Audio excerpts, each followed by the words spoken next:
শুভেচ্ছা। আমন্ত্রণ চ্যানেল 24 এর সাপ্তাহিক আয়োজন ইস্পাহানি মির্জাপুর চা নিবেদিত মুক্তকণ্ঠের সাথে রয়েছে আমি মোহাম্মদ ইমতিয়াজ।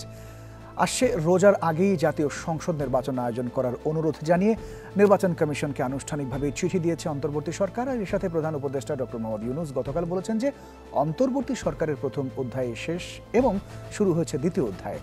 24-এর গণ অভ্যুত্থানের পর মানুষের আকাশচুম্বী যে প্রত্যাশা এবং আকাঙ্ক্ষার মধ্যে গত বছরের 8 আগস্ট গঠিত হয়েছিল অন্তর্বর্তী সরকার, আজ ইউনূস সরকারের 1 বছর পূর্তিতে প্রত্যাশা এবং প্রাপ্তির ফারাক, পাশাপাশি কেমন হতে পারে সরকারের দ্বিতীয় অধ্যায়, সেই বিষয় নিয়ে আলোচনা করব। আলোচনার জন্য শুরুতেই আপনাদের সাথে আমাদের অতিথি যারা রয়েছেন তাদের সাথে পরিচয় করিয়ে দিতে চাই। রয়েছেন ঢাকা বিশ্ববিদ্যালয়ের গণযোগাযোগ ও সাংবাদিকতা বিভাগের সহযোগী অধ্যাপক ডক্টর মোহাম্মদ সাইফুল আলম চৌধুরী এবং অনলাইনে আমার সাথে যুক্ত রয়েছেন বিএনপির প্রশিক্ষণ বিষয়ক সম্পাদক এবিএম মোশাররফ হোসেন। আপনাদের দুজনকে অনেক ধন্যবাদ, আপনারা কষ্ট করে আমাদের সাথে যুক্ত হয়েছেন। আমরা শুরুতেই জনাব সাইফুল আলম চৌধুরী আপনাকে দিয়ে শুরু করতে চাই। এই সরকারের শুরু থেকে একটার পর একটা ঘটনা আমরা দেখেছি এবং সম্ভবত মাইলস্টোনের যে ট্র্যাজেডিটা ছিল এটা সবচেয়ে বেশি নাড়া দিয়েছে গোটা জাতিকে, পাশাপাশি সরকারেরও এক ধরনের একটা চ্যালেঞ্জের মুখোমুখি সরকার পড়ে গিয়েছিল। একটা নেগেটিভ তখন বাজারে দেখা গিয়েছিল যে সরকার যখন বিপদে পড়ে তখন রাজনৈতিক দলগুলোকে কল করে, এবং আরেকটা নেগেটিভ আমরা দেখেছি যে কিছু কিছু রাজনৈতিক দলগুলোর জন্য সরকার কখনো কখনো বেকায়দায় পড়তে হয়েছে। এটা আমরা আরো অতিথিদের কাছেও জানবো, আপনাকে দিয়ে শুরু করতে চাই, আপনি কি মনে করেন এই বিষয়ে? এটা শুধু আপনি মাইলস্টোন না, আপনি যদি দেখেন যে আমি মোটা দাগে মাইলস্টোনটা গত বছরে যখন সেপ্টেম্বর অক্টোবরের দিকে রাষ্ট্রপতির পদত্যাগের আন্দোলনটা হয়, তখন থেকে কিন্তু এই মানে ইস্যু তৈরি করে বিপদ ডেকে আনার এক ধরনের, এবং সেটা আপনি যেটা বললেন, ইঙ্গিত করলেন যে এটা আসলে এখন ওপেন সিক্রেট, আমাদের আর বলার কিছু নেই, মানে যে এটা লুকানোর কিছু নেই যে এনসিপি সরকার সমর্থিত দল, এটা একেবারেই মানে দিবালোকের মতো সত্য আর কি। হ্যাঁ, সো এটা এনসিপি অস্বীকার করে মাঝে মাঝে, তাদের রাজনৈতিক একটা বার্তা থাকতেই পারে, করতেই হয়, কিন্তু বিভিন্ন ঘটনা এবং বিভিন্ন কর্মকাণ্ড দেখলে সহজেও অনুমান করা যায় যে এনসিপি সরকারের একটা বেশ একেবারেই, যদি এখন যদি আপনি সরকারি দল বলেন তাহলে একটা অত্যুক্তি করা হবে না। আচ্ছা, সো সেদিক থেকে তারা অনেকগুলো, তখনও এনসিপি হয়নি, তখন ছিল বৈষম্য বিরোধী, এনসিপি তো হয়েছে ফেব্রুয়ারির শেষের দিকে। সো তারপরে দেখেন আপনি সংবিধান বাতিল ইস্যু, তারপরে আওয়ামী লীগকে নিষিদ্ধ করার ইস্যু বেশ কয়েকবার। কারণটা হচ্ছে বাকি যে স্টেক হোল্ডার ছিল, লাইক বিএনপির মতো সবচেয়ে বড় দল, এখন এই মুহূর্তে তো যেহেতু আওয়ামী লীগ মাঠে নাই, বিএনপি সবচেয়ে বড় দল, তো সেহেতু এই বাকি স্টেক হোল্ডাররা একে একে কিন্তু আপনার দেখবেন যে তারা কিন্তু এই দাবিগুলোর সাথে একমত ছিল না। রাষ্ট্রপতির পদত্যাগ ইস্যু, সংবিধান বাতিল, ৭২ সংবিধান ছুঁড়ে ফেলে দেয়া, সো এইরকম অনেকগুলো ইস্যু আছে। এই ইস্যুগুলো নিয়ে আপনার বিভিন্ন সময়ে যখন বিপদে পড়েছে বিএনপি অথবা সাকিবেদের মতো দল, হ্যাঁ, তারা কিন্তু গিয়ে আবার মিটিং করে এক ধরনের একটা, আমি বলবো যে এটা জাতীয় ঐক্যমত্য কমিশন যেটা বলছেন, হয়তো সাকিব ভালো বলতে পারবেন, সেটা হচ্ছে এই ঐক্যমত্য কমিশনটা আমার কাছে মনে হয় যে জাতীয় বিভাজন কমিশন কিনা। মাঝে মাঝে ওয়ার্কআউট করেন ওনারা, তাও আবার মিলে যান, আবার ঐক্যমত্য কমিশনে যা আলোচনা হয় সেটা বাইরে এসে আরেক ধরনের ব্যাখ্যা আমরা শুনি। এবং সামনে যে আপনি দ্বিতীয় অধ্যায় বলছেন, সে দ্বিতীয় অধ্যায় কিন্তু যদি আমরা ধরে নিই, প্রথম অধ্যায় বলছে শেষ, কিন্তু এতদিন পর্যন্ত আমরা কি শুনতাম সরকারের পক্ষ থেকে বারবার, সেটা হচ্ছে আপনার জুলাই সনদ, অথবা মোটা দাগে বললে সংস্কার, মেজর সংস্কারগুলো না হলে তাহলে নির্বাচন হবে না। এটা ছিল হচ্ছে বর্ডার লাইন, যেটা হলে আমি নির্বাচনে যেতে পারবো। তার মানে তো ওটা তো এখনো হয়নি, তার মানে আপনি নির্বাচনের ঘোষণা দিয়ে দিলেন, তাহলে এতদিনকে তাহলে অভিনয় ছিল? এ প্রশ্ন উঠতেই পারে। এ প্রশ্ন আমি না করলে এনসিপি করতে পারে, হ্যাঁ, এ প্রশ্ন জামাত ইসলামী করতে পারে, যে কোনো রাজনৈতিক দল করতে পারে। তাহলে কি এতদিন আপনার এটা এক ধরনের অভিনয় ছিল, একটা সময় ক্ষেপণের জন্য ছিল? তাহলে এই ইস্যুগুলো কিন্তু ঘুরে ফিরে মানে এসেছে, সামনে হয়তো আসবে। ফলে এই আপনি যেটাকে বলছেন সেটা একমাত্র কিন্তু মাইলস্টোনটা দুর্ঘটনা, এটা একেবারে আমরা দুর্ঘটনা, মানে আপনি তো কোনোভাবেই প্রুফ করতে পারেন না যে এটা না। ফলে এই ধরনের বিমান ক্র্যাশ অনেক দেশে হয়, এটা আমার কিছু না, বাংলাদেশেও হয়েছে। বাংলাদেশে কিন্তু কয়েক বছর আগে উত্তরে একটা বাড়ির মধ্যে পড়ে গিয়েছিল একটা যুদ্ধ বিমান। সো ফলে আমাদের হয়তো তখন বড় আপনার ক্যাজুয়ালিটি হয়নি দেখে আমাদের তখন মনে নেই খুব বেশি নাড়া দেয়নি। সো এটা তো ওটা কিন্তু দেখবেন যে আপনি ব্যবস্থাপনার ক্ষেত্রে আপনি সরকারের পোস্ট দেওয়া থেকে শুরু করে টাকা চাইলেন, পোস্ট দিলেন, সেটা সমালোচনা হওয়ার পরে আবার 30 মিনিটের মধ্যে সরিয়ে ফেললেন। হ্যাঁ, তারপরে আপনার এটা হচ্ছে ম্যানেজমেন্টের দুর্বলতা। আপনি একটা দুর্ঘটনা ঘটতেই পারে, এটা শুধু এখন না, আপনি দেখেন লাস্ট বন্যা থেকে আমরা দেখছি যতগুলো ন্যাচারাল এই টাইপের ডিজাস্টার হয়েছে সবগুলোতেই সরকার এক ধরনের অব্যবস্থাপনা ছিল। হ্যাঁ, তারপরে আপনি দেখেন যে যিনি যার সবচেয়ে বেশি এগিয়ে আসার কথা, স্বাস্থ্য উপদেষ্টা তিনিই ছিলেন। হ্যাঁ, তিনি বললেন তিনি অসুস্থ, কিন্তু খুবই কম দেখা গেছে। এবং সবচেয়ে কথা হচ্ছে আপনি শিক্ষা উপদেষ্টা তো অসুস্থ ছিলেন না, যেই কাজটা শিক্ষা উপদেষ্টা করার কথা ছিল সেটা ঘোষণা করছেন তথ্য উপদেষ্টা। হ্যাঁ, তারপরে আবার সব কিছুতেই প্রধান উপদেষ্টার দপ্তর থেকে একটা করে নোটিশ দেওয়া হয়, একটা করে ফেসবুক পোস্ট দেওয়া হয় প্রতি ঘন্টায় ঘন্টায়, মিনিটে মিনিটে। আরেকটা বিষয় গণমাধ্যমগুলোতে যেটি জানছিলাম যে যেই উপদেষ্টা শারীরিকভাবে অসুস্থ এবং তিনি বলেছেন যে আমি আসলে থাকতে চাচ্ছি না, তাহলে কেন তাকে জোর করে ওই আসনটিতে বসিয়ে রাখা? এই প্রশ্নগুলো আপনার কাছে জানতে চাইবো। দর্শক, এই মুহূর্তে আমাদের সাথে যুক্ত হয়েছেন গণসংহতি আন্দোলনের প্রধান সমন্বয়ক জুনায়েদ সাকি। জুনায়েদ সাকি, আপনাকে ধন্যবাদ আমাদের সাথে যুক্ত হওয়ার জন্য, কষ্ট করে আপনি এসেছেন। আমরা যে প্রশ্নটা দিয়ে শুরু করেছিলাম সাইফুল আলম চৌধুরীকে, এই প্রশ্নটা আপনার কাছে একটু স্পেসিফিকলি জানতে চাই যে এই সরকারের শুরু থেকে একের পর এক ঘটনা ট্যাকেল দিতে হয়েছে, এবং যেটা আমরা বলছিলাম যে সম্ভবত মাইলস্টোনের ঘটনাটা সরকারকে একটু মানে এক ধরনের চ্যালেঞ্জের মুখোমুখি তাদের পড়তে হয়েছে। তো একটা ন্যারেটিভ সেই মুহূর্তে দাঁড়িয়ে গিয়েছিল, সেটা হচ্ছে যে যখন সরকার বিপদে পড়ে তখন রাজনৈতিক দলগুলোকে কাছে ডাকে, তাদের সাথে আলাপ আলোচনা করতে চায়। আবার আরেকটা ন্যারেটিভ হচ্ছে যে কিছু কিছু রাজনৈতিক দলের কারণে তাদের কাজ করতে নাকি ব্যাঘাত ঘটতে হচ্ছে বা ব্যাঘাত ঘটছে তারা মনে করছেন। আপনি কি মনে করেন এই বিষয়টাতে? আমরা সাইফুল আলম চৌধুরীর কাছে জেনেছিলাম একজন রাজনৈতিক বিশেষজ্ঞ হিসেবে, আপনার কাছে কি মনে হয়? আমি তো রাজনৈতিক বিশেষজ্ঞ কিনা জানি না, আমি একজন রাজনৈতিক কর্মী। ধন্যবাদ আপনাকে আমাকে এখানে আমন্ত্রণ জানানোর জন্য, এবং আপনাদের সকলের সহ যারা দেখছেন সবাইকে সালাম এবং শুভেচ্ছা জানাই। আসসালামু আলাইকুম। দেখুন, এই সরকারের দুটো দিক আছে। একটা হচ্ছে যে এই সরকারের যারা এসছেন তারা প্রথাগত অর্থে রাজনৈতিক দল করা অভিজ্ঞতা সেই জায়গাটার মধ্যে দিয়ে নেন। তারা বিভিন্ন পেশায় তাদের মতো করে কীর্তিমান কিংবা অনেক যোগ্যতার স্বাক্ষর রেখেছেন। প্রধান উপদেষ্টা তো আন্তর্জাতিকভাবেই স্বীকৃত একজন মানুষ, আমাদের দেশের নাম তিনি বহু জায়গায় ছড়িয়েছেন। কিন্তু তারা, এই সরকারটি একটা অভ্যুত্থানের উপর দাঁড়িয়ে তৈরি হয়েছে, ফলে জনগণের যে উত্থান তার সমর্থনটা এই সরকারের প্রতি আছে, এবং এই অভ্যুত্থানে অংশগ্রহণকারী সবগুলো পক্ষই কম বেশি এই সরকারকে প্রথমেই সমর্থন জানিয়েছে। ফলে সরকারের একটা মানে একটা দারুণ রকম শক্তির জায়গা ছিল, আলাদা একটা গ্রহণযোগ্যতা ছিল, গ্রহণযোগ্যতা, শক্তি, মানে জনগণের উপর ভর করে সে অনেক সিদ্ধান্ত নিতে পারে। প্লাস তাদের অনেক ধরনের অব্লিগেশন কম ছিল, মানে পলিটিক্যাল পার্টির কিন্তু নানান অংশের সাথে নানাভাবে সম্পর্ক থাকে, সেগুলো তাদের অনেক সময় করতে যেটা অসুবিধা হয় কিংবা তার পরের কনসিকুয়েন্স নিয়ে ভাবতে হয়। এই সরকারের তেমন ওই কনসিকুয়েন্সগুলো নিয়ে অতটা ভাবার বিষয় ছিল না। তারা যেটা ন্যায্য মনে করতেন সেটা সকলকে আস্থায় নিয়ে তারা সেটা বাস্তবায়ন করতে পারতেন।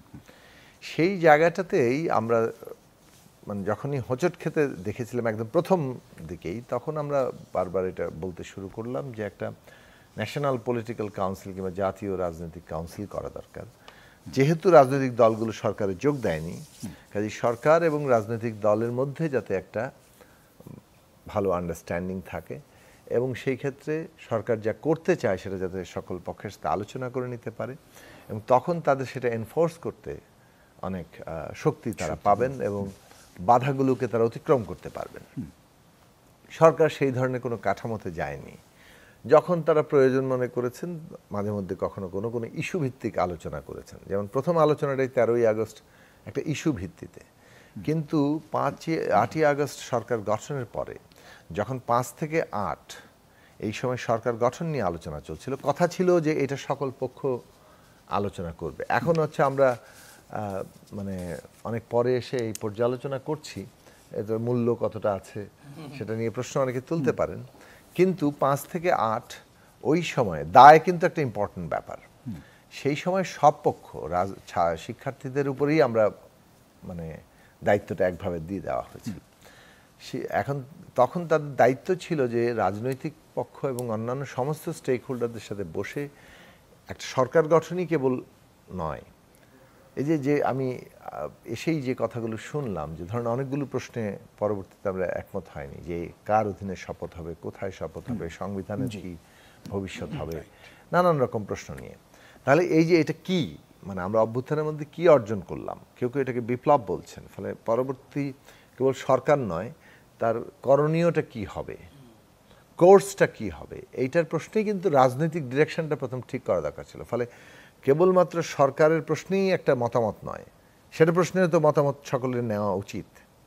এটা তো এমন নয় যে আচ্ছা ঠিক আছে অমুকের মতামত নিয়েছি, বড় দল আছে তার মতামত নিয়ে ফেললাম, তাতেই হয়ে গেল, অথবা আমরাই তো নেতৃত্ব দিয়েছি আমাদের আর বাকিদের জিজ্ঞেস করতে হবে কেন। এই যে পুরো ব্যাপারগুলোর মধ্যেই মানে ইনহারেন্টলি মানে অন্তর্নিহিতভাবে অগণতান্ত্রিক এই বৈশিষ্ট্যটা প্রকাশিত হয়েছে।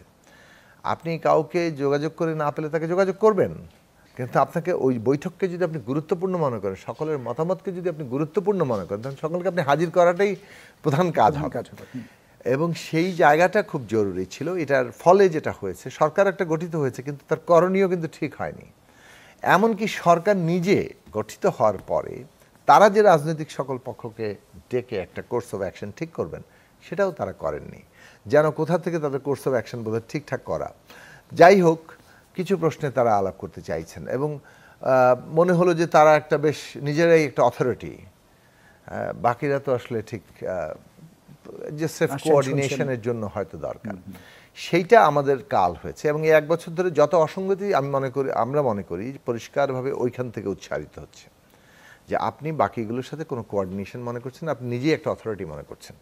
এবং ছাত্রদের প্রতিনিধি যেখানে গেল এবং তারা একাংশ আবার রাজনৈতিক দল গঠন করলো, কার্যত তখন আর এটা সকলের সরকার থাকছে কিনা এই প্রশ্নটা কিন্তু একটা বড় প্রশ্ন হিসেবে হাজির হয়ে গেল, যে এটা কি আসলে একটা দলের সরকার নাকি এটা আসলে সকলের সরকার।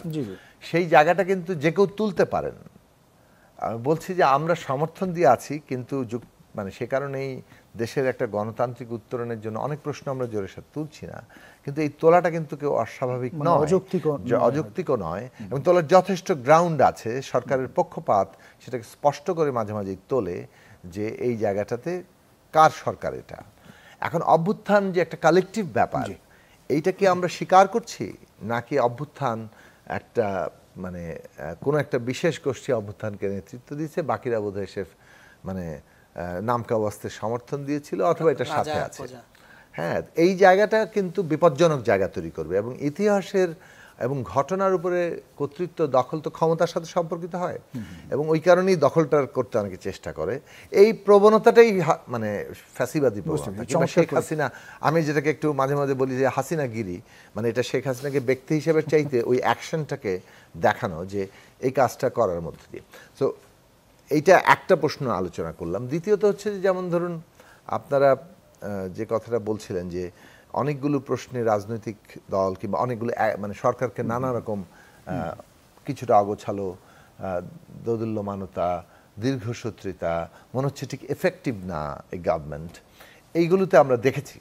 এবং সেই দেখার কারণও কিন্তু ওইটাই আর কি, যে তাদের শক্তির ভিত্তি কোথায় সেই জায়গাটা তারা স্পষ্ট করে মানে যদি এই কাউন্সিল গঠনের মধ্যে দিয়ে নিতেন, তাহলে আমলাতন্ত্রের উপরে তারা কিন্তু তাদের যে মানে লক্ষ্য কিংবা যে কর্মসূচি মানে অভ্যুত্থানের আকাঙ্ক্ষা অনুযায়ী যা করা উচিত সেইটা তখন তারা এনফোর্স করতে পারতেন। কিন্তু আমরা দেখলাম সেটা করার বদলে ধীরে ধীরে তারা আমলাতন্ত্রের কাছেই মানে পুরনো বন্দোবস্তের কাছেই মানে একটা আমি আর লম্বা করতে চাচ্ছি, আমি শুধু এই কথাটাই বলি যে এই যে পুরনো বন্দোবস্তের কাছে কিছুটা কম্প্রোমাইজ করা অথবা সেখানেই মানে কি বলে যে হেরে যাওয়া, সেখানেই আটকে যাওয়া, এইটা অভ্যুত্থানের আকাঙ্ক্ষাকে অনেক ক্ষতিগ্রস্ত করেছে এবং এর ফলে অনেকগুলো সেকশন অফ পিপলের যে দাবি দেওয়া সেটা সম্পর্কে দৃষ্টিভঙ্গিটাও হাসিনা মানে শেখ হাসিনার দৃষ্টিভঙ্গির যে চাওয়া ভূত পাওয়াটা তখনও ছিল, সে চাওয়া পাওয়াটা ভূত পরিপূর্ণ তখনও হচ্ছে মধ্যে না। বিরাজ করছে, যার ফলে সমাজের বিভিন্ন অংশের মানুষ ক্রমাগত তাদের দাবি দেওয়া পূরণ ঠিকমতো না হওয়ার ফলে অভ্যুত্থান থেকে বিচ্ছিন্ন হয়েছে। এইটাও সরকারের শক্তিহীনতার একটা বড় জায়গা তৈরি করে। অনেক ধন্যবাদ, চমৎকার করে আমরা উত্তর পেয়েছি সাকিব। আপনার কাছে আমরা আবার আসছি। জনাব মোশাররফ হোসেন, মূলত আশা করি শুনছেন, মূলত অন্তর্বর্তী সরকারের মোটা দাগে 3টি কাজ করার কথা ছিল। আপনি নিশ্চয়ই জানেন যে বিচার সংস্কার এবং নির্বাচন। আপনার কাছে কি মনে হয় কোন কোন ক্ষেত্রে আসলে কতটুকু সফল হলো সরকার? ধন্যবাদ আপনাকে, ধন্যবাদ আমার দুই সহ আলোচক এবং যারা আমাদেরকে দেখছেন সবাইকে আমি শুভেচ্ছা জানাচ্ছি। না, আপনি যে 3টি বিষয় বলেছেন যে সংস্কার, বিচার, নির্বাচন, এগুলির আপনার তাত্ত্বিক বিশ্লেষণ করতে আমাদের প্রয়োজন। দেখবেন আপনি বিচার একটা পদ্ধতিগত একটা বিষয়, কারণ একজনকে যদি আপনি অভিযুক্ত করেন তার বিরুদ্ধে সুনির্দিষ্ট তথ্য উপাত্ত সংগ্রহ করে সেটাকে বিচারিক আদালতে আপনাকে প্রমাণ করতে হবে, তারপরে বিচার করবেন। হুট করে তো আপনি কাউকে শাস্তি দিতে পারবেন না। যার কারণে এই প্রক্রিয়াটা একটা দীর্ঘমেয়াদী প্রক্রিয়া। এবং আমরা যে কথাটি বিভিন্ন সেকশন থেকে আমরা শুনছি যে বিচার না হওয়া পর্যন্ত ইলেকশন হবে না, এগুলি আমি মনে করি কোনো গণতন্ত্রের কথা না। এটা যে কথাটি আমরা শেখ হাসিনার মুখে শুনতাম, এই একই ধরনের একটি সংলাপ বলে আমার কাছে মনে হয়। সুতরাং বিচার শুরু হয়েছে, এটা একটা অগ্রগতি বলে আমি মনে করি। বরং আরো উচিত ছিল যদি এই বিচারের আমরা একটা ট্রাইব্যুনাল হয়েছে আরেকটা শুরু হবে এমন একটি ভাব, যদি আমরা ট্রাইব্যুনালের সংখ্যা বাড়াতে পারতাম হয়তো তাহলে বিচারটাকে এতদিন আমরা দৃশ্যমান করতে পারতাম। আর সংস্কার, আমি মনে করি নানা মত পথ থাকবে, এইগুলির মধ্যে থেকে যতটুকু আপনাকে ঐক্যমত করা যায় সেইটাই মনে বড় অর্জন। আমরা দেখেছি যে এই এখানে জুনায়েদ সাকি আছেন যিনি এই ঐক্যমত আলোচনাতে ছিলেন, যে আমরা যতটুকু শুনেছি 20টার মধ্যে বলা হচ্ছে যে 8টিতে সবাই ঐক্যমত, 12টিতে নোট অফ ডিসেন্ট সহ ঐক্যমত,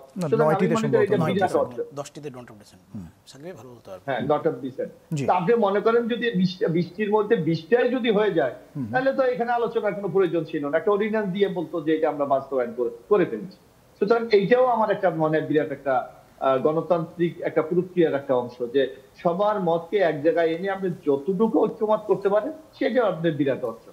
আর নির্বাচন তো বাংলাদেশের বর্তমান যে আর্থসামাজিক প্রেক্ষাপট, এই প্রেক্ষাপটে নির্বাচন সবার কাছে একটি কাঙ্ক্ষিত বিষয়। কারণ আপনি দেখছেন যে দুই আলোচকের মুখ থেকে আমি শুনলাম যে ইউনূস সরকারের কাছে সাধারণ মানুষের যে প্রত্যাশা ছিল সেই প্রত্যাশা কিন্তু আসলে এরা পূরণ করতে পারেনি।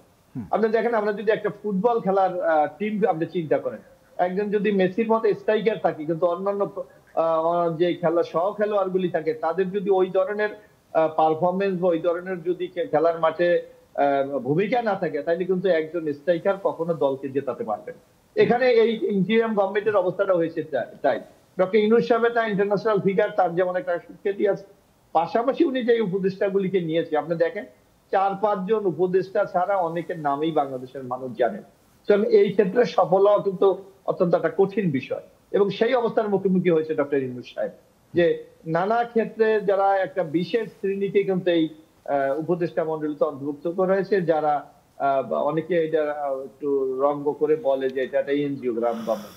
তো সুতরাং এই ক্ষেত্রে যদি ইউনূস সাহেব একটু সতর্ক হতেন, আমার মনে হয় আজকে যে বিতর্কগুলি চলছে এইগুলি হওয়ার কোনো সুযোগ ছিল না। বরং আমরা মনে করি যে অর্জন, আমি মনে করি ঐক্যমত কমিশনের মাধ্যমে আমাদের অনেক কিছু অর্জন হয়েছে। আজকে দেখেন অনেক আগামী দিনের সুশাসন অথবা জুনায়েদ সাকিরা যেটা বলে যে একটা নতুন বন্দোবস্ত, এইটাকে বাস্তবায়ন করার জন্য যে অগ্রগতিটা আমাদের হওয়া দরকার ছিল সেটা অনেক ক্ষেত্রে হয়েছে। এই যেমন আপনি দেখবেন আগামী দিনে একটি কেয়ারটেকার সরকারের অধীনে নির্বাচন, আগামী দিনে এই যে প্রধানমন্ত্রী রাষ্ট্রপতির সাথে ক্ষমতার ব্যালেন্স, একটা আপার হাউস তৈরি, আর্টিকেল 70 কে সংশোধন, এই যে নানা বিষয় কিন্তু আমি মনে করি একটা মৌলিক একটা পরিবর্তন আমাদের মধ্যে হয়েছে, যেটা সুশাসন এবং জবাবদিহিমূলক একটা সরকার ব্যবস্থা কায়েমের ক্ষেত্রে আগামী দিনে আমাদের একটু পথ দেখাবে।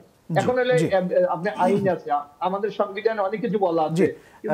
জনাব মোশাররফ হোসেন, আমরা আপনার কাছে আবারও আসছি। আমরা ছোট্ট একটা বিরতি নিয়ে আপনার কাছেই আবার ফিরবো। আপনি নিশ্চয়ই আমাদের সাথেই থাকবেন। দর্শক, ছোট্ট একটা বিরতির সময় হলো, ফিরছে খানিকক্ষণ পর। অতিথিরা রয়েছেন, নিশ্চয়ই আপনারা সাথেই থাকবেন।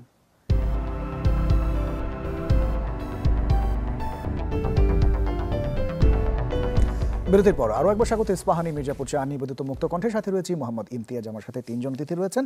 আমরা বিরতির আগে মোশাররফ হোসেন ভাই আপনার সাথে কথা বলছিলাম, একটি বিষয় আপনার সাথে একটু অ্যাড করে রাখি যে শফিকুল আলম মাননীয় প্রধান উপদেষ্টার প্রেস সেক্রেটারি, তিনি বলেছেন যে 11টা সংস্কার কমিশনের মধ্যে 121টি আশু বাস্তবায়নযোগ্য সুপারিশ করা হয়েছিল, সেখান থেকে এখন পর্যন্ত 16টি বাস্তবায়িত হয়েছে এবং 85টি প্রক্রিয়াধীন রয়েছে এবং 10টি সেটা আংশিক বাস্তবায়ন হয়েছে, আর 10টা হবে কি হবে না তারা নিজেরা ডিলেমার মধ্যে রয়েছে।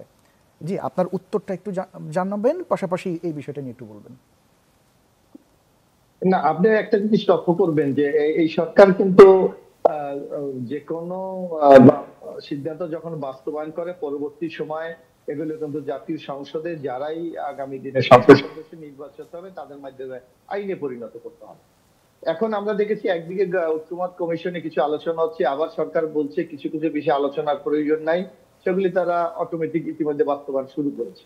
এখন দেখতে হবে আপনাকে যে যেই রাজনৈতিক দলকে যদি আপনি আস্থায় না রাখতে পারেন, অর্থাৎ যারা আগামী দিনে নির্বাচনের মাধ্যমে রাষ্ট্রীয় ক্ষমতায় যাবে তাদেরকে যদি আস্থায় রাখতে পারেন, তাহলে এগুলি কিন্তু আইনে পরিণত করা অত্যন্ত দুরূহ কাজ হবে। কারণ আপনার একটা কথা আমি একটু স্মরণ করিয়ে দিতে চাই যে 111 গভর্নমেন্টের সময় তৎকালীন ফখরুদ্দিন মহিউদ্দিন সরকার প্রায় 142টা অর্ডিন্যান্স জারি করেছিলেন। পরবর্তী সময় কিন্তু শেখ হাসিনা সরকার মাত্র 38টা না যেন 42টাকে আইনে পরিণত করেছিল। সুতরাং এখানে রাজনৈতিক দলগুলির সম্মতি কিন্তু খুবই একটি প্রয়োজন। আর রাজনৈতিক দলগুলির মধ্যে যদি একটা বোঝাপড়া না হয় তাহলে কিন্তু এগুলি পরবর্তী বাস্তবায়ন করা অত্যন্ত কঠিন হবে। সুতরাং সরকার কোন বিষয়গুলি করছে, এবং আমি বিশেষ করে আরেকটা জিনিস লক্ষ্য করতে চাই যে এখানে আমাদের শীর্ষ নেতাদের মধ্যে একজন জুনায়েদ সাকি সাহেব আছেন, ওনারা, আমি একটা জিনিস বুঝি না যে বাংলাদেশে আজকে দেখেন পুলিশ প্রশাসন নিয়ে কিন্তু খুব সংস্কার নিয়ে খুব একটা আলোচনা হয়নি, অথবা ডিজিটাল নিরাপত্তা আইন নিয়েও খুব একটা বেশি আলোচনা হয়নি। এইগুলি আগামী দিনে কিভাবে বাস্তবায়ন করবে অথবা এগুলার ইম্প্যাক্টটা কি আমাদের সোসাইটিতে পড়বে, রাষ্ট্রে পড়বে, এগুলি কিন্তু আগামীতে একটা দেখার বিষয় রয়েছে। এই সকল বিষয় আপনি, তারপর আজকে আমাদের পুলিশ যে সংস্কার, সেই সংস্কারও আমরা যারা খোঁজখবর রাখি আমাদের কাছে কিন্তু খুব স্পষ্ট না যে সরকার কিভাবে পুলিশ সংস্কার করবে, অথবা অতীতকালে শেখ হাসিনা কি যেভাবে পুলিশকে একটা দৈত্যতে পরিণত করেছে সেই অবস্থাকে কিভাবে ফিরিয়ে এনে একটা গণমানুষের পুলিশ বাহিনীতে জায়গাটা নিয়ে আসবে। এই চ্যালেঞ্জ গুলো কিন্তু এই সরকারের কাছে রয়েছে। শুধু কিভাবে বাস্তবায়ন হবে এইগুলা কিন্তু আগামী দিনে একটি প্রশ্নবোধক চিহ্ন হিসেবে দেখা দিতে পারে। জি, অনেক ধন্যবাদ মোশাররফ হোসেন। আপনার কাছে আমরা আবার আসবো। সাইফুল আলম চৌধুরী, গত এক বছরের পারফরমেন্স দেখে আপনার কাছে কি মনে হয়, কোন জায়গাটার শক্তিমত্তার জায়গায় সরকার ঠিকঠাক আছে, আবার কোন জায়গাটা দুর্বলতা দেখতে পেয়েছেন আপনি? একটা হচ্ছে অর্থনৈতিক যে দুরবস্থাটা ছিল সেখান থেকে রিকভার করতে পেরেছে। আবার মানে আপনি অনেস্টলি স্পিকিং বাণিজ্য উপদেষ্টা জয়েন করার পর, মানে শেখ বশিরউদ্দিন উনি জয়েন করার আগ পর্যন্ত কিন্তু আপনি দেখবেন যে প্রাইস হাইক নিয়েও খুব স্ট্রাগল করছিল সরকার, বেসম্ভব অবস্থা ছিল। সো সেখান থেকেও কিন্তু হ্যাঁ, জিনিসপত্র কিছু কিছু যে দাম বাড়েনি তা না, তেলের দাম আমরা সেটা সেই সিন্ডিকেট আর আদৌ ভাঙতে পারিনি, সেটা সম্ভব না, সেটা বুঝে গেছে সরকার। সো ফলে কিন্তু মোটামুটি ইনফর্মাল ইকোনমিটা, আপনি ফর্মাল ইকোনমি তো অনেকটা কলাপস করেছে সত্যি কথা, সেটা হচ্ছে প্রচুর শিল্প প্রতিষ্ঠান আপনার জ্বালিয়ে দিয়েছে বা বন্ধ হয়ে গেছে অনেক কিছু, কিন্তু তা সত্ত্বেও ইনফর্মাল ইকোনমিটা জাগিয়ে রেখে মোটামুটি জিনিসপত্রের দাম কন্ট্রোলে রাখা, এইটা সবচেয়ে বড় একটা বিষয়। আর একটা বিষয় হচ্ছে যে ট্রাম্পের যেটা আপনার সেই নেগোসিয়েশনটা শেষ পর্যন্ত, তবে সেটা যে নন ডিসক্লোজার এগ্রিমেন্ট, সেটা কতটুকু ভবিষ্যৎ যদি নির্বাচন হয় ভবিষ্যৎ সরকারের জন্য যে কত বড় রকমের বিস্ফোরা হবে সেটা গড নোস, এটা আমরা এখন জানি না। কিন্তু খোদ অর্থ উপদেষ্টা বলেছেন যে এটা যেহেতু নন ডিসক্লোজার এগ্রিমেন্ট, সেটা ডিসক্লোজ করা যাবে না। সো বাণিজ্য উপদেষ্টা বলেছেন কিন্তু চুক্তি হওয়ার পরে ডিসক্লোজ করবেন। হ্যাঁ, এটা ইউএস এর অনুমতি নিয়ে, ওখানে একটা যদি কিন্তু আছে, অনুমতি তো কখনোই তারা দেওয়ার কথা না, তাহলে তো লিখতো না যেটা নন ডিসক্লোজার। হ্যাঁ, আর একটা হচ্ছে বড় প্রশ্ন হচ্ছে একটা অনির্বাচিত সরকার যদি তারা সেই ধরনের বাস্তবতা তৈরি হয়, তাহলে অ্যাটলিস্ট রাষ্ট্রপতিকে, মানে এটা সংবিধান অনুযায়ী নির্বাচিত সরকারের আপনার পার্লামেন্টের একটা কমিটি বা স্থায়ী কমিটি হোক, যেটা হোক, আপনার রাষ্ট্রপতিকে জানাতে হয়। সেখানে আমরা তো রাষ্ট্রপতির কাছে জানি না। হ্যাঁ, সো ফলে ডিউ প্রসেসগুলো ফলো না করলে কী হবে, একটা ওই যেটা বললেন যে 111-এর সময় 142টা হয়েছিল, 38 কি 39টা সম্ভবত আমলি বাস্তবায়ন করেছে, বাকিগুলো কিন্তু শেষ।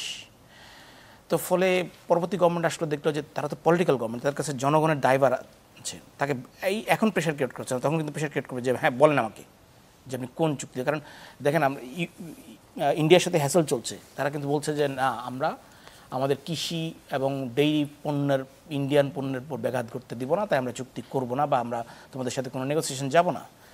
তখন যদি বিএনপি হোক যে দল আসুক তার উপর চাপ দেয় জনগণ, মিডিয়া যদি চাপ দেয়, তখন কি হবে? তখন তারা তো বলছে না আগে সরকার করে না, তুমি দায়ভার তোমার, তুমি সংসদে নির্বাচিত, তোমাকে আমি ভোট দিচ্ছি, আগে একটা ভোট দিই নেই। তখন এইগুলো অনেক ধরনের বিষয় আছে আর কি। আর শক্তিমত্তা যে বড় যেটা হচ্ছে, পুলিশ তো আছেই, দেখেন সংস্কারের আসল জায়গাটা যেখান থেকে শুরু ছিল গণ আন্দোলনটা, সেটা ছিল শিক্ষা প্রতিষ্ঠান। শিক্ষা সংস্কারের কোনো নাম নাই। আর একটা হচ্ছে আমার কাছে অদ্ভুত লাগে যে আমাদের দেশের একটা বড় মেজর প্রবলেম হচ্ছে দুর্নীতি। আপনি শিক্ষা এবং স্বাস্থ্য দুইটাকে প্রাইভেটে রেখে কখনো কোনো দেশের দুর্নীতি করতে পারে না। কারণ আপনি একজন ট্রাফিক সার্জন, সে আপনাকে ট্যাক্স দেয়, গভর্নমেন্টকে ট্যাক্স দেয়, সেও চায় তার ফ্যামিলি একটা ভালো হসপিটালে ট্রিটমেন্ট পাক নামমাত্র মূল্যে, সেও চায় তার বাচ্চাটা একটা ভালো স্কুলে পড়ুক। আপনি এখন সরকারি বলেন বেসরকারি বলেন, সব কিছুই বেসরকারি হয়ে গেছে। আপনি একটা স্কুলে এখন, আগে সরকারি স্কুল, আমরাও সরকারি স্কুল থেকে পড়ে আসছি সবাই, সেই রেপুটেশন আর নাই, শেষ করে দিয়েছে। তো আসল সংস্কার তো ওই জায়গায় হওয়ার ছিল। কারণ আপনি দুর্নীতি, আপনি যদি দুদককে বেহেশত থেকে এনে জমজমার পানিতে গোসল করেন, দুর্নীতি রোধ হবে না যদি আপনি সোসাইটিতে শিক্ষা এবং স্বাস্থ্য বেসিক নিডসগুলো মানুষের আপনি ফুলফিল করতে না পারেন। কারণ একটা ফ্যামিলির একজন মেম্বার যদি অ্যাটলিস্ট একটা মধ্যম সারির হসপিটালে ভর্তি হয়, তার জন্য 5 লাখ টাকা চলে যায়, এই 5 লাখ টাকা কোত্থেকে আসবে? তখন সে দুর্নীতি করবেই, খুবই স্বাভাবিক। না সিটি নোস নল আমরা বলছি যে মোটা দাগে আসলে সেই রকম কোনো কাজ হয়নি। কিন্তু প্রেস সেক্রেটারি গতকাল সংবাদ সম্মেলনে একটা কথা বলেছেন, আপনি হয়তো খেয়াল করেছেন, যে 8 অগস্ট থেকে 31 জুলাই পর্যন্ত উপদেষ্টা পরিষদের বৈঠকে 315টা সিদ্ধান্ত নেওয়া হচ্ছে, এর মধ্যে 247টা সিদ্ধান্তই বাস্তবায়ন করা হয়েছে। অর্থাৎ যদি শতাংশে বলি আমরা 78.41% বাস্তবায়ন হয়েছে, যা স্বাধীনতার পরে মানে এটা যে কোনো সরকারের জন্য অনেক বড় একটা বিষয় তিনি বলেছেন, একটা রেকর্ড। ওনার তো দাবি, উনি তো সরকারের পক্ষে দাবি করবেন। হ্যাঁ, এখন আমি যদি বলি গ্রামীণ ব্যাংকের এই সুবিধা, এখন আমি যদি বলি কি বলে যে ইউনুস সেন্টারকে এই সুবিধা দেয়, এগুলো আপনার কেন সিদ্ধান্ত নেওয়ার দরকার ছিল? আমি তো প্রশ্ন করতেই পারি, উনি তো করবেন না, তাই না? তা আমি যদি বলি যে আপনি দেখেন আমি আপনার এখানে মনে হয় 3টা টক শোতে বলেছিলাম, এই সরকারের প্রথম কাজ হচ্ছিল বিচারটা, সেইখানে একটা আইনের প্রিএম্বলকে লঙ্ঘন করে আপনি বিচার ব্যবস্থাটাকে প্রশ্নের মধ্যে ফেলে দিয়েছেন। এটা টুডে টুমোরো এটা দেখা দিবেই, যেটা ডেভিড বার্গান বারবার করে বলছেন। আপনি আপনার কাছে তখন পুরো জনসমর্থন ছিল, এইটাই মানুষের ফার্স্ট প্রায়োরিটি ছিল, বিচারটা আপনি করেন নাই। আপনি একটা আদালত করতে পারতেন, একটা আইন করতে পারতেন, কেউ বাধা দিত না। আপনি একটা মানে পুরো দেখেন, রিয়াগব এই বাচ্চাটা যে মারা গেছে, এর বাবা মার প্রথম চাওয়া কি? বিচারটা। সেখানে আপনি জোর করে মাথা টানছেন। এটা যেটা বললো বিচারের একটা প্রক্রিয়া আছে, আপনি কান টানলে মাথা আসে, বিচার ফুল প্রুফ দিতে হবে। আপনি বিচারের আগেই অডিও ডিসক্লোজ করে দিচ্ছেন। ইটস ভেরি সেন্সিটিভ আলাদা, ভেরি সেন্সিটিভ। আপনি এগুলো কেউ প্রশ্ন তুলছে না। অনেক ধন্যবাদ সাইফুল আলম চৌধুরী, আমরা আপনার কাছে আবার আসবো। সাকিব ভাই, একটা বিষয়ে জুলাইয়ের যে সনদটা নিয়ে কথা হচ্ছে, এই সনদটা নিয়ে অনেক রাজনৈতিক দলগুলো একমত হয়েছে, কোথাও কোথাও দ্বিমত দেখা যাচ্ছে, আবার নোট অফ ডিসেন্টও অনেকেই দিচ্ছেন। সেক্ষেত্রে এটা সুরাহাট আসলে কিভাবে হবে? দেখুন, যেসব বিষয়ে আমরা একমত হব সেটা জাতীয় সনদে যাবে। যেসব বিষয়ে আপত্তি কিংবা নোট অফ ডিসেন্ট আছে সেগুলো থাকবে জাতীয় সনদে। এবং আলোচনাটা হচ্ছে এইরকম যে জাতীয় সনদ যেটা, অর্থাৎ সবাই যেখানে একমত হয়েছে, সেটা তো যারাই মানে আগামী জনপ্রতিনিধিরা, সেগুলো সকলের জন্য বাস্তবায়ন করাটা বাধ্যতামূলক হবে। নোট অফ ডিসেন্ট যারা দিচ্ছে, তারা নির্বাচনী ইশতেহারে এই নোট অফ ডিসেন্ট সহ তাদের উপস্থাপনাটা করতে পারবেন। তারা যদি জয়ী হন, তার মানে হচ্ছে নোট অফ ডিসেন্টকেই জনগণ বিজয়ী করলো, ফলে তারা নোট অফ ডিসেন্ট সহ এটা বাস্তবায়ন করবেন। কিন্তু অনেকগুলো ইস্যু আছে কিন্তু সর্বসম্মতই হয়েছে, অনেকগুলো ইস্যুতে নোট অফ ডিসেন্ট আছে। নোট অফ ডিসেন্ট সবগুলো একেবারেই বিপরীত না, কিছু কিছু ক্ষেত্রে মানে পরিবর্তনযোগ্য, অর্থাৎ কোনো একটা অংশ মানে মোটামুটিভাবে হয়তো তারা একমত হননি, ফলে তারা নোট অফ ডিসেন্ট দিয়েছেন। তার মানে এই নয় যে পুরোটাই বাতিল করে ফেলবেন, ওটার সাথে তারা পুরো একমত নন। ফলে এই জায়গাগুলো থেকে যাচ্ছে। আমরা যেসব বিষয়ে ইভেন নোট অফ ডিসেন্ট সহ ঐকমত্য তৈরি হয়েছে, এইটা বাংলাদেশের ইতিহাসে রাজনীতিতে থেকে যাবে। এইটা রাজনৈতিকভাবে উচ্চারিত হবে, দাবি হিসেবে থাকবে ভবিষ্যতে। এখন আমাদের এটা হচ্ছে একটা কথা, তাহলে পরিষ্কার ব্যাপার যে জনগণ হচ্ছে এটার ক্ষেত্রে নির্ধারক শক্তি। তারাই ঠিক করবেন যে কোনটা ঠিক কোনটা বেঠিক, অথবা কোনটাকে তারা বেশি সমর্থন করছেন, ঠিক বেঠিক না, কোনটাকে তারা বেশি সমর্থন করছেন। কারণ কোনো না কোনো পক্ষ তো লাগবে, কারো না কারো কাছে যেহেতু সমাধানটা খুঁজতে হবে। জনগণ হচ্ছে ক্ষমতার কেন্দ্র একটা রিপাবলিকে, জনগণই এটা নির্ধারণ করবেন। তবে এই যে আমরা বলছি যে এই যে মানে যেসব বিষয়ে আমরা ঐকমত্য হয়েছি সেটা বাধ্যতা থাকবে, সেটা দলগুলোর জন্য বাধ্যতামূলক। কিন্তু জনগণের কি অনুমতি আমরা নিয়েছি ইভেন দি ইয়ের জন্য, মানে যেসব বিষয়ে আমাদের একমত হয়েছি, জাতীয় সনদ যেটা হবে সেখানে কি আমরা তো দলগুলো সবাই একমত হয়েছি, কিন্তু জনগণের অনুমতি কি নিয়েছি? তার মানে সংবিধান যখন আমরা ফান্ডামেন্টালি বদলাতে যাচ্ছি তখন সেটা জনগণের অনুমতি নিয়ে, এখতিয়ার নিয়ে করতে হবে। এটাকে যদি অ্যামেন্ডমেন্ট আকারে কেবল দেখি তাহলে ভবিষ্যতে যে কোনো আদালত এটাকে বাতিল করে দিতে পারে। কিন্তু আমরা যদি এই সংসদটাকে একটা সংবিধান সংস্কার পরিষদ হিসেবে চিহ্নিত করি, কিংবা নাম মানে এটাকে এই নামে আখ্যায়িত করি, যেটা আবার একই সাথে 5 বছর সাধারণ সংসদ হিসেবেও কাজ করবে, মানে একদিকে সে সংবিধান সংস্কার পরিষদ হিসেবে কাজ করবে, অন্যদিকে সে 5 বছরের জন্য একটা সংসদ হিসেবেও কাজ করবে।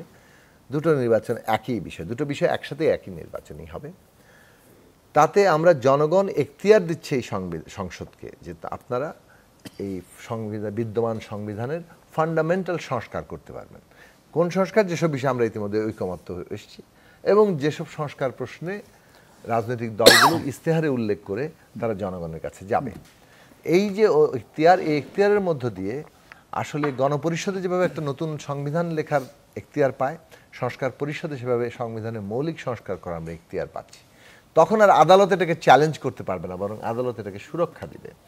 এই টেকসই জায়গাটা তৈরি করাটাই কর্তব্য। আশা করি আমরা এটা নিয়ে আলাপ আলোচনা করতে পারবো এবং একটা জায়গায় ঐকমত্যে পৌঁছাতে পারবো। এটা হচ্ছে বাস্তবায়নের পথ। এখন কেউ কেউ মনে করেন যে আগেই গণভোট দিয়ে বাস্তবায়ন করে ফেলা যায়, কিংবা এই অর্ডিন্যান্স একটা জারি করা যেতে পারে যে এই যে সংস্কার প্রস্তাব, জাতীয় সনদ, এটা পরবর্তী সংসদের জন্য বাস্তবায়নটা বাধ্যতামূলক, সেইটা অর্ডিন্যান্স হিসেবে আসতে পারে, অনেকটা লিগ্যাল একটা ফ্রেমওয়ার্কের মতো। সেই জায়গাটা আমরা করতে পারি। তো সুতরাং বাস্তবায়নের পদ্ধতি সম্পর্কে আমরা আমাদের মতামতটা দিলাম, যেটা আমরা মনে করি যে একটা যুক্তিসঙ্গত মতামত। এবং এটা তো আসলে ব্যাপারটা এরকম না যে কোন দল মতামত দিল, একটা যুক্তিসঙ্গত জায়গায় আমাদের শেষ পর্যন্ত পৌঁছাতে হবে। কিন্তু আমি সরকারে যদি আবার ফিরে আসি, আমি কয়েকটা লাইন যুক্ত করতে চাই। যে কথাটি আমরা শুরু থেকে বলছিলাম যে একটা জনগণ এবং তার প্রতিনিধিত্বকারী রাজনৈতিক দলগুলোর সাথে একটা ঘনিষ্ঠ যোগাযোগের ভিত্তিতে একটা কাউন্সিল, একটা আলাপ আলোচনার মধ্য দিয়ে যদি সরকার তার কার্যক্রম চালাতো, তাহলে যে কাজগুলোতে, যেমন সরকারের কিছু সাফল্য আছে, আমরা বলেছি আর্থিক খাত, ব্যাংকের শৃঙ্খলা আনা, এটা একটা সাফল্য হয়েছে। কিন্তু এই সরকার তো আসলে অন্তর্বর্তী সরকার, ফলে এখানে বিনিয়োগ, কর্মসংস্থান এসব ক্ষেত্রে খুব বেশি আগাতে পারার কথা না। ইলেকশন ডেটা আরও আগে থাকলে হয়তো বা মানুষ হিসেব নিকেশটা বেড়ে যেত, এবং তখন হয়তো ইনভেস্টমেন্টের প্ল্যানিংও আরও বাড়তো। এটা একটা বিষয় গেল। আরেকটা সাফল্যের জায়গায় আমরা বলবো যে অবশ্যই তারা সংস্কারের যে কমিশন গঠন, এটা আমরা শুরুতেই প্রস্তাব করেছিলাম এবং তারা সেটা গ্রহণ করেছেন এবং সেটা বলেছেন এবং করেছেন। প্রস্তাব এসছে, ঐকমত্য কমিশন গঠিত হয়েছে এবং বেশ মানে লাগাতার কাজ করে অত্যন্ত সক্রিয়তার সাথে বলা যাবে যে 1 বছরের মধ্যে একটা সংস্কার প্রস্তাব তৈরি হয়েছে। এটা মোটেই চারটিখানি কথা নয়। মানে এই একটি কাজের জন্য এই সরকার মানে তাদের গৌরব করতে পারে। কিন্তু আবার একই সাথে এই সরকারের যেসব কাজ করতে পারা উচিত ছিল, যে ধরুন আইন শৃঙ্খলা পরিস্থিতি, ধরুন যে একটা অভ্যুত্থান কিংবা বিপ্লবী রূপান্তর পর একটা নতুন ব্যবস্থা জন্ম নিচ্ছে, এটা তো মানুষকে ফিল করতে হবে। এখন আপনি বলতে পারেন 121টি সংস্কারের এতটি বাস্তবায়ন করে ফেলেছি, অতটি বাস্তবায়ন করার পথে, মানুষ কিন্তু এখনো নতুন ব্যবস্থাটা অনুভব করতে পারছে না। বরং আইন শৃঙ্খলা পরিস্থিতির দিক থেকে এই যে গতকাল রাতে গাজীপুরে একজন সাংবাদিককে যেভাবে কুপিয়ে মারা হলো, শুধু গতকাল না, আজকে সকালেও লাশ পাওয়া গেছে, কাটা গাজীপুর লাশ। আপনি যদি দেখেন যে আপনি যদি ওই যে লালবাগের কথা আমরা স্মরণ করি, আমরা জবাবদিহি চাই যে এই ঘটনাগুলো কিভাবে ঘটছে এবং আইন শৃঙ্খলা বাহিনী সেখানে কি জবাবদিহি করছে, এবং যারা এই অপরাধগুলো করছে তারাই বা কিভাবে আইনের আওতায় আসছে, মেসেজটা কি যাচ্ছে সমাজে, যেটা করতেই পারবেন আপনি। তারা কি বিচারের আওতায় আসছে কিনা এবং বিচারটা যথার্থভাবে পৌঁছে দেওয়া যাচ্ছে কিনা দ্রুত, মানে আমরা বলবো স্বল্পতম সময়ের মধ্যে। এখন আমরা বলছি না যে সামারি ট্রায়াল করে দাও, মানে কিংবা ধরো মারো কাটো, কিন্তু বিচারের প্রক্রিয়ার যে দীর্ঘসূত্রিতা সেটা যেন এসব ক্ষেত্রে না ঘটে, কারণ এটা সমাজকে স্থিতিশীল রাখার ক্ষেত্রে খুব জরুরি একটা জায়গা। তো সুতরাং সরকারকে ওটা বুঝতে হবে, কোর্টকে ওটা বুঝতে হবে যে আমরা সোসাইটিতে সমাজ, রাজনীতি, অর্থনীতি সমস্ত কিছুর মধ্যে শৃঙ্খলাটা রাখতে চাইছি কিনা। খুবই বিপজ্জনক পরিস্থিতি কিন্তু এই জায়গায়, এবং সরকারের এই জায়গাতে আমরা দেখব যে বেশ মানে পুলিশ এখন আমাদের ভেঙে পড়েছে, পুলিশকে এখনো গড়ে তোলা যায়নি। 1 বছর ধরে আপনি পুলিশকে গড়ে তোলা যায়নি। পুলিশ যদি কাজ না করে তাহলে তার কেন চাকরিটা এখনো আছে, অথবা সে কেন এখনো জবাবদিহিতার মুখোমুখি হচ্ছে না, এই জায়গাটা দরকার। কেন আপনি আমলাতন্ত্রের কাছে এই জায়গায় এতটা আটকে গেলেন বিভিন্ন প্রকল্পের জায়গাতে? বিচারের ক্ষেত্রে ট্রাইব্যুনাল গঠন, তদন্ত, চার্জশিট এইসবের জন্য অন্তত প্রত্যেকটা শহীদ পরিবার যদি জানতো, দেখতে পায় যে না আমার সন্তানের হত্যার বিচারটা শুরু হয়েছে, বিচার মানে কালকেই সব শেষ করে ফেলা যাবে না, কিন্তু এই যে শুরু হয়েছে, অন্তত কতগুলো বিচার সম্পন্ন হয়েছে, এবং এটা একটা ধারাবাহিক প্রক্রিয়া, এবং এটা পলিটিক্যাল পার্টিগুলোকে এই জায়গায় জনগণকে মানে অঙ্গীকার করতে হবে। সমস্ত এই বিচার প্রক্রিয়া চলবে যদি আমরা রাষ্ট্রের সত্যিকার নতুন যাত্রা চাই, তাহলে ন্যায় বিচারই হবে তার প্রথম লক্ষণ, এবং বিচারটা যে হচ্ছে সেটার জায়গা থাকে। অনেক ধন্যবাদ। এখন ধরেন সংস্কারের প্রক্রিয়া নিয়ে কথা বললাম, নির্বাচন অবশেষে এসছে সরকার, ফলে সরকারকে মানে একটা মিশ্র জায়গা কিন্তু আছে সরকারের, মানে অনেকগুলো সাধুবাদ পাওয়ার জায়গা আছে, কিছু সাফল্য আছে, আবার অনেকগুলো জায়গায় বড় বড় ব্যর্থতার জায়গা আছে, এবং ব্যর্থতার উৎসটাও বললাম। এই সরকারের কারো কারো প্রতি পক্ষপাতের কারণেই সম্ভবত এই যে ন্যাশনাল পলিটিক্যাল কাউন্সিল হতে না পারা, অথবা 1 বছর হয়ে গেল আপনি ছাত্রদের একটা অংশের সাথে বসলেন, কিন্তু আপনি ছাত্র সংগঠনগুলোর সাথে বসলেনই না, আপনি শিক্ষকদের নেটওয়ার্কের সাথে বসলেনই না। এগুলো সুস্পষ্টভাবে আপনি পক্ষপাতের একটা বার্তা দেন, এবং এই বার্তাটা সমাজের মধ্যে দেওয়ার ফলেই একটা বড় পোলারাইজেশন হচ্ছে, এবং কেউ কেউ মনে করছে যে আমরা তো তাহলে ক্ষমতায়, so we can do anything, এবং সেখান থেকে মবেরও নতুন একটা সংস্কৃতি, মানে একটা প্রচ্ছন্ন পৃষ্ঠপোষকতা তৈরি হয়ে যাচ্ছে। এই জায়গাগুলো সরকারের দেখা উচিত ছিল। আরেকটা লাস্ট লাইন বলবো এই ফেজে, যে জনগণের বিভিন্ন অংশের দাবি দেওয়া ছিল, এখনো আছে। এখন একটা অভ্যুত্থান, মানে যারা ইতিহাস জানেন, আপনি যদি 69 সালের পরে দেখেন, একটা 69 সালের পরে দীর্ঘ একটা সময় 1 বছরের মতো কিন্তু গিয়েছে নির্বাচনের, ওই সময়ে এই দেশে কতগুলো শ্রমিক আন্দোলন হয়েছে, কতগুলো পেশাজীবী আন্দোলন হয়েছে, নানা ধরনের আন্দোলন কিন্তু হয়েছে। কেন? কারণ একটা মুক্ত পরিবেশে মানুষ তার দাবি দেওয়া নিয়ে আসে, এবং তারা মনে করে এই অভ্যুত্থানটা আমার, ফলে সেই অংশীদারিত্বের জায়গা থেকেই সরকারের সেগুলোকে যেভাবে অ্যাড্রেস করা দরকার ছিল, আমরা দেখেছি সমস্ত আন্দোলনকেই একভাবে ষড়যন্ত্র, চক্রান্ত, পতিত ফ্যাসি। আরে ভাই, কোনটার মধ্যে জেনুইন পয়েন্ট আছে আর কোনটা হচ্ছে ষড়যন্ত্র, দুটো পার্থক্য করার জন্য তো খুব বেশি বিরাট কিছু জানা লাগে না। আমরা রাজনৈতিক কর্মী, আমরা জানি কোনটার মধ্যে জেনুইন পয়েন্ট। এখনো যদি কোনো জায়গায় জেনুইন পয়েন্ট থাকে, তাহলে আপনি ওটা ষড়যন্ত্র দমন পীড়ন করে ঠেকাতে পারবেন না, যেমনটা শেখ হাসিনা পারে নাই। এখনো আমাদের ভেতরে আমিত্ব বা আমি করেছি, এই বিষয়টা অনেক ক্ষেত্রে দেখা যায়। অনেক ধন্যবাদ সাকিব ভাই, আপনার কাছে আসছি আবারও। মোশাররফ ভাই, আপনার কাছে একটা বিষয় জানতে চাই যে কেউ কেউ যুক্তি দিচ্ছেন যে জুলাই সনদে বিএনপি যেসব প্রস্তাবনাগুলো দিয়েছে, সেই প্রস্তাবনাগুলো ভবিষ্যতে যদি আপনারা ক্ষমতায় যান, নোট অফ ডিসেন্ট যেই জায়গাগুলোতে দিয়েছেন সেগুলো আপনারা আনুষ্ঠানিকভাবেই যেহেতু আপনারা ঘোষণা দিয়েছেন, নোট অফ ডিসেন্ট দিয়েছেন, সেগুলো বাস্তবায়ন করবেন না। বিষয়টা কি এমন? না, দেখেন বিএনপি কে সাকিব ভাই যদিও বলেছেন যে না, এটা পরবর্তীতে আপনাদের বাস্তবায়ন করার সুযোগ রয়েছে ক্ষমতায় আসবার পরে, যারাই ক্ষমতায় না আছে, সেটা আছে, কিন্তু আপনি একটা জিনিস লক্ষ্য করবেন যে বিএনপি বাংলাদেশের সবাই বলে যে কি বড় দল, তার একটা দায়িত্বশীলতা আছে, এবং আপনি মনে করেন বিএনপি এখানে এসে ঐক্যমত কমিশনে বাহবা নেওয়ার জন্য যে কোনো কিছুতে ঐক্যমত হয়ে যাবে, রাজি হয়ে যাবে, কিন্তু পরবর্তী বাস্তবায়নের ক্ষেত্রে সেগুলি সংকট তৈরি করবে। এই জায়গায় কিন্তু বিএনপি যায় না, এই জিনিসটা আপনাকে লক্ষ্য করতে হবে। যে অনেক বিষয় বিএনপির জনপ্রিয়তার ক্ষেত্রেও কিন্তু প্রশ্ন দেখা দিচ্ছে, তারপরেও বিএনপি কিন্তু ওই জিনিসগুলো নিয়ে কথা বলছে, কারণ বিএনপি মনে করে এই একটা দেশকে যদি আপনি স্থিতিশীল রাখতে হন, একটা দেশকে এগিয়ে নিয়ে যেতে হলে, এবং জিও পলিটিক্যাল একটা বিষয় এখানে আছে, সবকিছু চিন্তা করে কিন্তু বিএনপিকে সিদ্ধান্তগুলি নিতে হয়। সুতরাং আমরা যে কথাটা এখানে বলা হচ্ছে যে একটা নির্বাচনে একটা ম্যানিফেস্টো তৈরি হবে, সেখানে কিন্তু রাজনৈতিক দলগুলো একটি অঙ্গীকার করবে যে আমরা কি করতে চাই আগামী দিনে।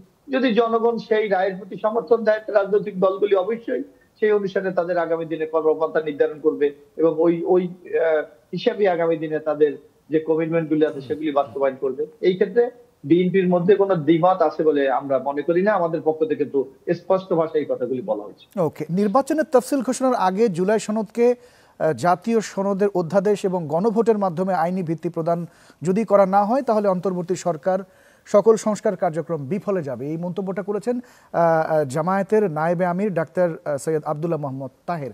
আপনি কি তার এই মন্তব্যের সাথে একমত কিনা? না, এটা একমত নয়। এটা আপনি দেখেন যে জামাত কিন্তু নানাভাবে নানা ধরনের দাবি দেওয়া তারা উত্থাপন করছে। কখনো তারা পিআর এর কথা বলছে, কখনো তারা স্থানীয় গণপরিষদের কথা বলছে। সুতরাং আজকে দেখেন বাংলাদেশে তার দীর্ঘদিন তাদের নিবন্ধন ছিল না। সুতরাং তারা মনে করছে কোনোভাবে যদি নির্বাচনটাকে একটু প্রলম্বিত করা যায় তাহলে হয়তো তাদের এই সময় নিয়ে নিজেদেরকে গুছিয়ে নিতে পারবে। কিন্তু বাংলাদেশের বর্তমান প্রেক্ষাপটে একটি নির্বাচন খুবই দরকার, কারণ আর অর্থনৈতিক সংকট, আইন শৃঙ্খলার সংকট, আগামী দিনে বিনিয়োগের সংকট এবং সামগ্রিকভাবে দেশের মানুষ যে দীর্ঘদিন তাদের ভোটাধিকার প্রয়োগ করতে পারে নাই, এই যে একটা আকাঙ্ক্ষা, এই আকাঙ্ক্ষা বাস্তবায়ন করার জন্য আমরা মনে করি যে একটা নির্বাচনের মাধ্যমেই এই সংকটগুলি সমাধান উচিত এবং জনগণ যেন বুঝতে পারে যে এই দেশটা তাদের এবং এখানে তাদের একটা মালিকানা আছে।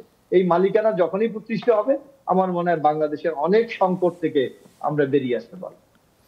বিএনপি তো এর আগে সরকারের নিরপেক্ষতা নিয়ে বারবার প্রশ্ন তুলেছিল এবং বিএনপির কেন্দ্রীয় নেতারা অনেক সময় এটাও বলেছেন যে এই সরকারের আন্ডারে তারা যদি নিরপেক্ষ না হয় তাহলে এই সরকারের আন্ডারে তারা নির্বাচনে যাবে কি যাবে না বিষয়টি নিয়ে তারা ভাববেন।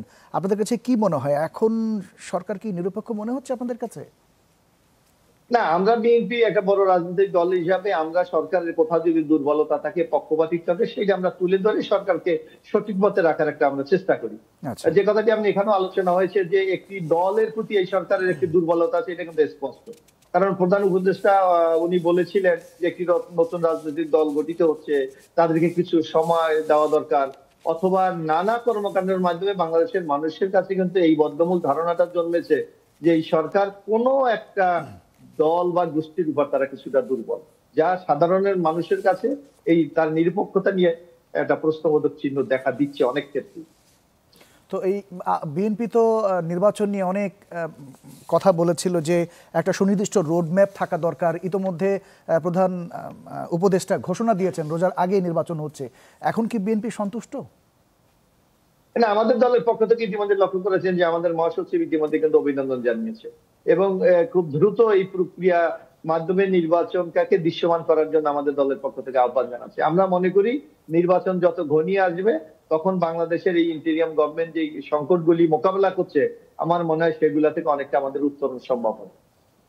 অনেক ধন্যবাদ মোশাররফ হোসেন, আপনার কাছে চেষ্টা করব আরেকবার যদি সুযোগ হয় আসার। সাইফুল আলম চৌধুরী, আপনার কাছে একটু আসি। বাকি 6 মাসে অন্তর্বর্তী সরকারের জুলাই সনদ এবং নির্বাচন ঘোষণার মাথায় রেখে আরও কিছু কাজ করা দরকার এবং কি কাজগুলো আসলে গুরুত্ব দিয়ে করা দরকার আপনার কাছে? এখন তো সরকারের প্রেস সেক্রেটারি বলেছেন যে কিছু বলেছেন, সেকেন্ড ফেজ হচ্ছে ইলেকশনই প্রধান। কিন্তু এইখানে আমি আসলে ওই যে সিঁদুরে মেঘ দেখলে ভয় পাই আর কি, সেটা হচ্ছে গত 1 বছরের যে আপনি শুরু করেছিলেন যেখান থেকে, সেই রাষ্ট্রপতির পদত্যাগ আন্দোলন থেকে যদি শুরু করি তাহলে বিএনপি যেদিকে যায় বা এনসিপি যেদিকে যায় যেত, বিএনপি তার থাকতো, পরবর্তীতে ঝামেলা মেটানোর জন্য বিএনপিকে ডাকতো বা সাকিবেদেরকে ডাকতো, ডেকে ঐক্যের নামে একটা ব্যালেন্স করার চেষ্টা করতো। লাস্ট আপনার মনে আছে কিনা রাখাইনের মানবিক করিডোর নিয়ে একটা বিপদের মুখোমুখি হয়ে গেছিলো, সেইটাও এরকমভাবেই করা হয়েছে।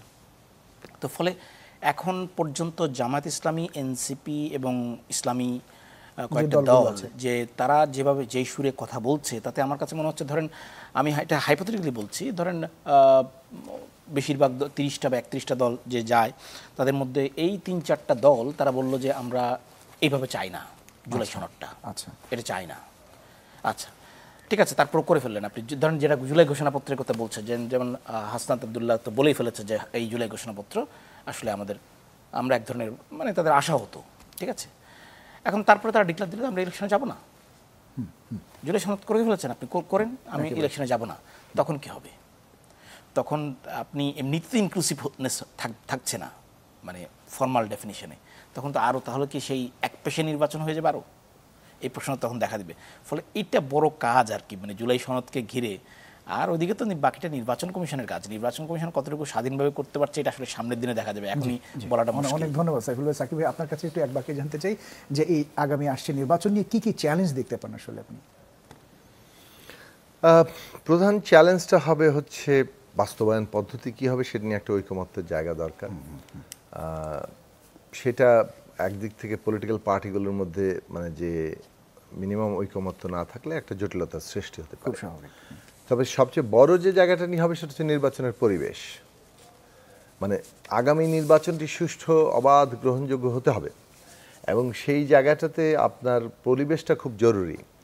এখন যেভাবে সরকার আইন শৃঙ্খলার অবস্থা এরকম রাখছে, তাতে যেটা মুশকিল হয়ে যাচ্ছে আপনার যে, এবং বিচারের প্রশ্নেও সরকারের যে শ্লথগতি, এ দুটো মিলে একদিকে জনগণের মধ্যে তো ক্ষোভ আছে, অন্যদিকে যে সমস্ত সরকারি মানে রাষ্ট্রীয় প্রতিষ্ঠানগুলো আছে, পুলিশ প্রশাসন, তারা তো সাধারণত দেখে যে সামনে কোন দল জিতবে, তখন তাদের প্রতি তারা সফট থাকে কিংবা ইনক্লাইন্ড হওয়ার চেষ্টা করে।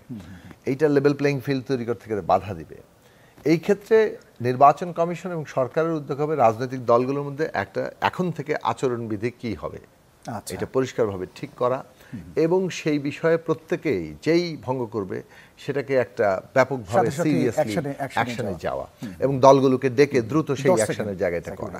এটাই মূল বক্তব্য, যে যদি সেটা আমরা করতে পারি এবং আমরা যদি জাতীয় স্বার্থটাকে বুঝি যে বিচার, সংস্কার, নির্বাচন, এটা এখন বাংলাদেশের সবচেয়ে বড় জাতীয় স্বার্থ, এবং এইটা মানে কোনোভাবে ব্যাহত হলে আমরা বিপদে। অনেক ধন্যবাদ জুনায়েদ সাকি, ধন্যবাদ ডক্টর মোহাম্মদ সাইফুল আলম চৌধুরী, ধন্যবাদ ABM মোশাররফ হোসেন। দর্শক আপনাদেরকে অনেক ধন্যবাদ। গণ অভ্যুত্থানের আকাঙ্ক্ষা অনেক বড় এবং বিস্তৃত, সীমাবদ্ধতা আগেও ছিল, হয়তো এখনো থাকবে, তা সত্ত্বেও অন্তর্বর্তী সরকারের এই দ্বিতীয় অধ্যায় তাদের উদ্যোগগুলো হবে আরও আন্তরিক এবং ধারাবাহিকভাবে আমরা এগিয়ে যাব একটি সুষ্ঠু নির্বাচনের দিকে। এই প্রত্যাশা রেখে আজকের মতো বিদায় নিচ্ছি। সবাই ভীষণ ভালো থাকবেন।